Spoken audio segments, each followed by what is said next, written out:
Hi everyone, ये video मैं बिल्कुल बनाने के मूड में नहीं था, लेकिन जो मैं फ़ील कर रहा हूँ मैं नहीं चाहता हूँ कि आप भी फ़ील करो या हमारे में से कोई भी फ़ील करे, क्योंकि अल्टीमेटली आप जब किसी चीज़ के लिए कोई पे करते हो स्पेशली और आपका एक्सपीरियंस बहुत अच्छा नहीं हो तो फिर आपको बहुत रिग्रेट होता है कि आपने वो डिसीज़न क्यों लिया। तो मैं वोडाफ़ोन का काफ़ी टाइम से यूज़र रहा हूँ, आज से नहीं, जबकि वोडाफ़ोन मुझे याद है लास्ट मैंने जो वोडाफ़ोन का सिम ख़रीदा था सबसे पहले जो मैंने ख़रीदा था वो अराउंड 2007-2008 के आसपास ख़रीदा था, जब वोडाफ़ोन हच था, जब वो बिल्कुल कंपैरेटिवली आपका इंडिया में नया आया था। और उस समय ये बाकी जियो का नामो निशान नहीं था, एयरटेल भी बहुत था, लेकिन उस समय वोडाफ़ोन आया और पूरे मार्केट में बहुत जल्दी छा गया।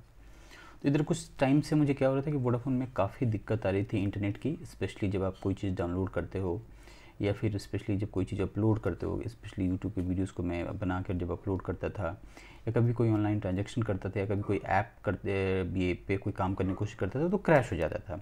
और वहाँ पे सिर्फ ये प्रॉब्लम होता था कि भाई इंटरनेट तो 4G शो कर रहा है लेकिन डेटा स्पीड उतना अच्छा नहीं होता था।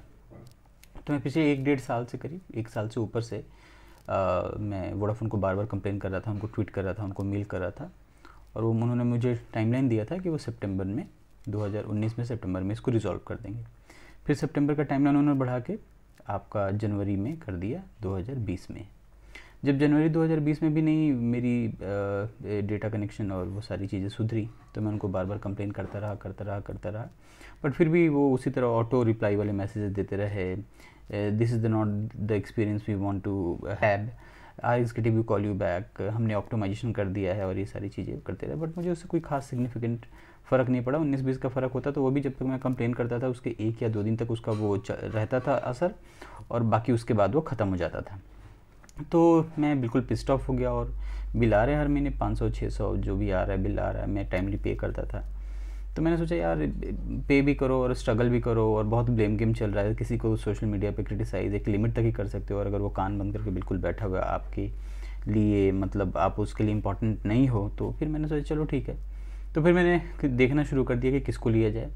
तो मैंने जो सबसे पहले देखा तो एयरटेल में, वोडाफ़ोन से पहले बीच में एयरटेल में ही पोर्ट कराया था, बट एयरटेल की सर्विसेज पैथेटिक है। मैं आपको बता दूं दिल्ली वेस्ट में मैं रहता हूँ, और दिल्ली वेस्ट में मुझे, जब मैं आसपास में जो मोबाइल शॉप्स हैं जो सिम कार्ड और ये सारी चीज़ें बेचती हैं, तो मैं उनके पास गया और उनसे कुछ फीडबैक लेने की कोशिश किया। तो उसके बाद सबने बोला कि हाँ अभी जियो बहुत अच्छा चल रहा है, वोडाफ़ोन पिछले 6 महीने से काफ़ी स्ट्रगल कर रहा है, जियो बहुत अच्छा चल रहा है। तो ये सारी चीज़ें देख के, और जियो के बड़े बड़े ads plus Mukesh Ambani, make in India और ये सारी चीज़ दिमाग में रखते हुए मैंने सोचा क्यों नहीं एक अपनी देसी कंपनी को हम लोग सपोर्ट करें। और अल्टीमेटली क्या हुआ कि मैंने आपको अपना जो सिम है वो 9 तारीख को पोर्ट करा लिया इसी महीने में। तो 9 तारीख को पोर्ट करा लिया, मेरे पास मेरा सिम एक्टिव हो गया आपका 14 तारीख को, 14 अगस्त को। और 14 अगस्त के बाद से ये लगातार मेरा 5वां दिन है जब मैं ये जियो यूज़ कर रहा हूँ, और मैं जो फील कर रहा हूँ वो मैं आपसे शेयर कर रहा हूँ। सबसे पहली बात तो ये कि जिस तरह का हाई स्पीड नेटवर्क ये लोग बोलते हैं डेटा या कॉलिंग का, तो ऐसा बिल्कुल नहीं है। हाँ, कुछ एरिया में आप अपने घर के आसपास जहाँ पे मैं रहता हूँ वहाँ पे जियो का कनेक्शन ऑफ कोर्स अच्छा है, बट जैसे ही मैं थोड़ा उससे बाहर जाता हूँ, ज़्यादा नहीं 500 मीटर इधर उधर जाता हूँ, तो कनेक्शन बिल्कुल ख़त्म हो जाता है, पहली बात। दूसरी बात ये, इस जो इंटरनेट का स्पीड है वो भी कुछ खास नहीं है, उसको वोडाफ़ोन से कंपेयर करूँ तो मैं उसको लास्ट छोड़कर आया था, तो इसकी स्पीड भी वोडाफ़ोन से ही है। इनफैक्ट वोडाफ़ोन की स्पीड ज़्यादा अच्छी थी और इसकी स्पीड कम है।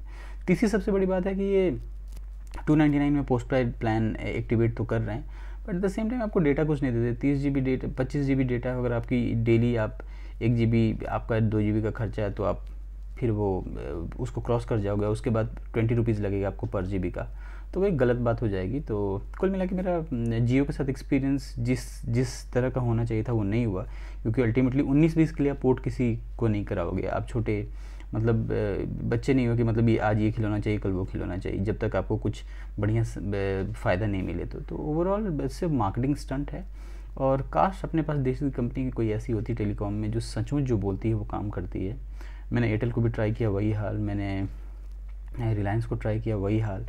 अब ले दे के वोडाफ़ोन है जो मैं वापस चला जाने का देख रहा हूँ, और मैं इसके बारे में कुछ ज़्यादा कंप्लेन भी नहीं करूँगा क्योंकि कंप्लेन करने से वो लोग सुनते नहीं हैं।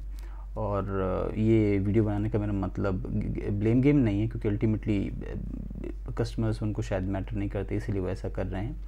तो जितनी अगर वो अमाउंट, अगर पैसा वो अपने मार्केटिंग पे और बाकी एड्स पे, टीवी पे, सब जगह ऐप खर्च कर रहे हैं, उससे बेटर है कि कुछ ऐसी जगहों पे टावर बिठा दें जिससे कवरेज अच्छा हो जाए और जिससे कनेक्टिविटी अच्छी हो जाए, तो इनके लिए ज़्यादा फ़ायदा करेगा और कस्टमर्स भी इनके खुश रहेंगे। बट शायद ऐसा सोचने वाली कंपनियाँ हमारे देश में कम है। और कब हमारी देश की कंपनियाँ इस लेवल पे पहुँचेंगी कि जब वो इंटरनेशनल मार्केट में कम्पीट कर पाएंगी, तो मुझे लगता है जो मेक इन इंडिया है वो एक बहुत बड़ा चैलेंज भी होने वाला है हमारी देसी कंपनियों के लिए कि अपने आप को कैसे सुधारें। सिर्फ मेक इन इंडिया बोलने से नहीं होगा, जो ग्लोबल कंपनियां हैं उनसे बेटर सर्विसेज हमें देनी पड़ेगी और उनसे रीज़नेबल प्राइस में देनी पड़ेगी, सो दैट हमारे जो कस्टमर्स हैं, हमारे देश के जो लोग हैं, वो हमारी देसी कंपनियों की तरफ जाएँ। हमें एक रीज़न देना पड़ेगा। देशभक्ति और ये सारी चीज़ें है हमें करना चाहिए, बट हाँ, अगर आप सारे पैरामीटर्स पे फेल हो रहे हो और फिर भी बोलते देशभक्ति है, तो अल्टीमेटली कस्टमर सफ़र करेगा, आपका काम पेंडिंग रहेगा। तो ये जो नदी के इस पार है वो भी बंदा समझ रहा है, जो उस पार है वो भी बंदा समझ रहा है। तो यही है ओवरऑल मिला के। जियो का सिम लेने से पहले आप अपने एरिया का पूरा पता लगाइए और सारी चीज़ें कीजिए, उसके बाद ही लीजिएगा। सिर्फ एड्स पे और बाकी चीज़ों पे मत जाइएगा जो यूजुअली बहुत मिसलीडिंग होते हैं।